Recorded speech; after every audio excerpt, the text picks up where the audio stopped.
Assalamualaikum warahmatullahi wabarakatuh. Apa kabar anak-anak? Hari ini kita akan masuk pelajaran baru di mata pelajaran IPA, yaitu bab keanekaragaman makhluk hidup. Dengan judul hari ini yang akan dibahas yaitu ciri-ciri makhluk hidup. Sebelum belajar, coba dilihat dulu, silakan dipilih, lihat gambar ini. Mana yang merupakan makhluk hidup? Coba tebak ada berapa? Nah, kalau kalian jawab ada 2 ekor kucing yang menjadi makhluk hidupnya, berarti pilihan kalian benar. Sekarang lihat gambar yang berikutnya.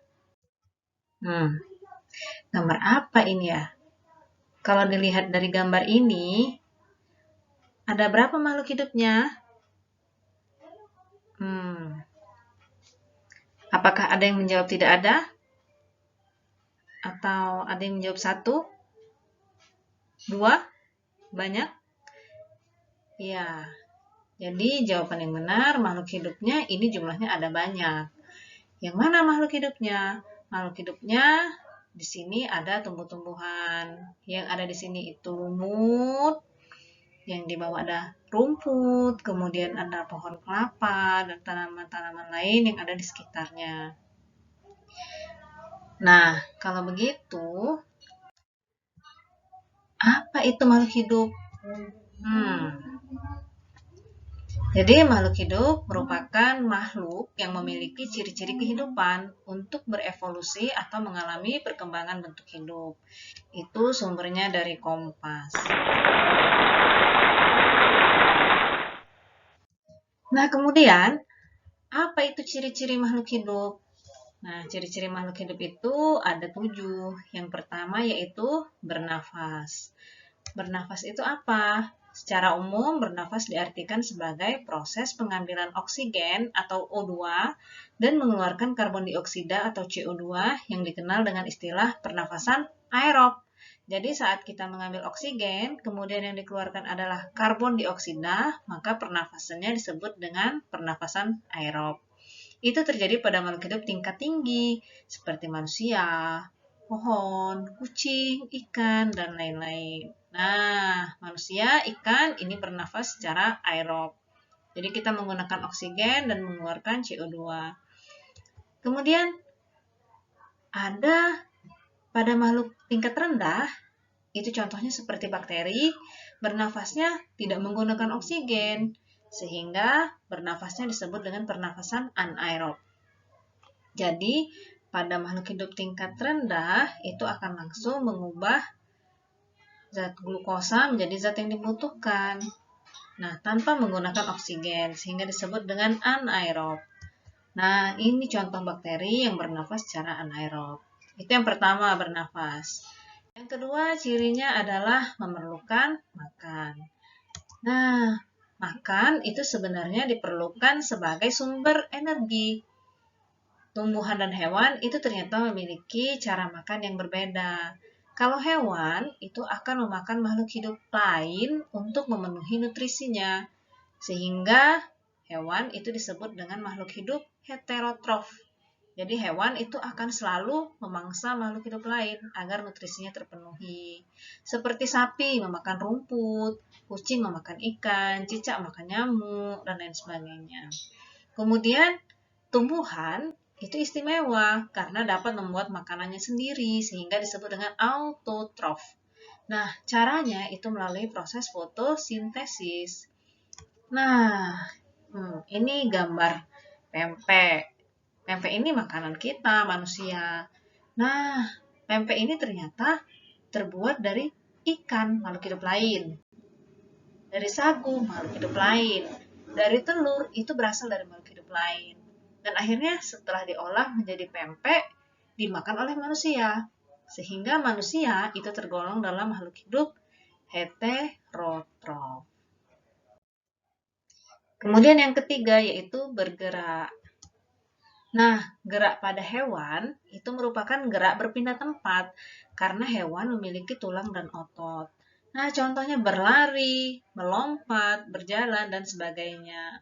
Jadi kegiatan kita itu merupakan karena adanya tulang dan otot. Kemudian pada tumbuhan, itu geraknya hanya sebagian tubuhnya saja. Jadi tumbuhan geraknya tidak bisa berpindah tempat, jadi hanya sebagian tubuhnya saja karena adanya pengaruh rangsang. Contohnya pucuk daun itu akan selalu tumbuh mengarah ke cahaya matahari, atau bunga putri malu yang akan menutup ketika disentuh. Nah, sekarang yang keempat. Yang keempat itu adalah tumbuh dan berkembang. Nah, tumbuh itu artinya ciri yang dapat diukur dan menggunakan alat ukur. Nah, contohnya pertambahan tinggi bisa kita ukur menggunakan meteran. Atau pertambahan massa bisa diukur menggunakan neraca atau timbangan. Pertambahan diameter bisa diukur, dan lain-lain. Jadi seluruh yang bisa diukur pertumbuh itu disebut dengan tumbuh. Nah, kemudian berkembang. Berkembang itu merupakan ciri yang tidak dapat diukur menggunakan alat ukur. Contohnya pohon mangga. Saat pohon mangga menghasilkan bunga. Nah, itu namanya berkembang. Nah, kita lihat di sini, ini contoh tumbuh dan berkembang. Jadi tumbuh itu akan selalu diikuti dengan berkembang. Saat sesuatu itu mengalami pertumbuhan, tentu kemampuan tubuhnya akan semakin banyak. Nah, contohnya tanaman. Dari ukurannya kecil, bertambah tinggi, kemudian akhirnya muncullah bunga. Saat tanaman itu sudah menghasilkan bunga, maka disebut sudah mengalami perkembangan secara maksimal. Kemudian yang kelima, berkembang biak. Nah, apa itu berkembang biak? Jadi berkembang biak itu nama lainnya adalah reproduksi. Tujuannya adalah untuk mempertahankan jenisnya. Jadi berkembang biak ini merupakan proses perbanyakan makhluk hidup. Nah, hewan dan tumbuhan itu memiliki cara yang berbeda-beda. Pada hewan, itu ada banyak. Di antaranya yang sering dipelajari itu ovipar, artinya bertelur. Contohnya bebek, ayam, ikan, dan lain-lain. Seluruh hewan yang bertelur. Kemudian ada vivipar. Vivipar artinya beranak. Contohnya kucing, sapi, kelinci, manusia, dan lain-lain. Nah, yang terakhir itu vivipar aplacenta atau bertelur beranak. Kalau dulu mungkin sering disebut dengan ovovivipar. Contohnya adalah ular. Nah, inilah contoh-contoh hewan yang mengalami perkembangbiakan secara ovovivipar. Ada hiu, platypus, ular. Itu tidak semua ular ya, hanya beberapa jenis ular. Kemudian ada salamander. Nah, kemudian pada tumbuhan itu ada dua cara untuk berkembang biak, yaitu vegetatif. Nah, vegetatif itu perkembangbiakan tanpa didahului adanya pertemuan serbuk sari dan putik. Nah, contohnya tunas, stek, umbi, dan lain-lain. Kemudian generatif, yaitu perkembangbiakan yang didahului dengan pertemuan serbuk sari dan putik. Contoh, buah mangga ada bunganya, kemudian muncul buah. Nah, jadi setelah adanya bunga, muncul buah. Nah, ini contoh perkembangan vegetatif dengan cara mencangkok. Kemudian yang keenam, itu adalah peka terhadap rangsang atau disebut dengan iritabilitas. Nah, iritabilitas itu merupakan kemampuan makhluk hidup untuk menanggapi rangsang. Rangsang ini berasal dari luar tubuh, seperti suara, cahaya, suhu, kelembaban, dan banyak lagi.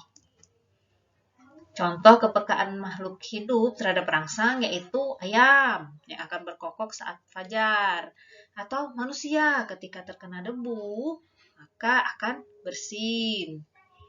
Nah, sekarang kita lihat ini ayam berkokok saat matahari mulai terbit. Terakhir, cirinya adalah mengeluarkan zat sisa ekskresi. Nah, ekskresi itu merupakan proses pengeluaran zat sisa metabolisme. Zat yang diekskresikan dari tubuh contohnya keringat, urin atau air kencing, CO2, dan juga zat warna empedu. Nah, jadi saat kita berkeringat itu merupakan contoh dari tubuh, bagian dari kegiatan tubuh itu mengeluarkan zat ekskresi. Nah, itu saja 7 ciri-ciri makhluk hidup. Sekarang kita lihat tugas hari ini. Perhatikan gambar. Apa yang sedang dilakukan kucing?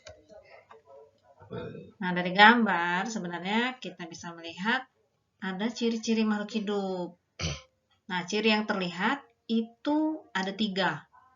Silakan dijelaskan, ditulis di buku IPA, kemudian jawabannya langsung dikirimkan ke WA saya.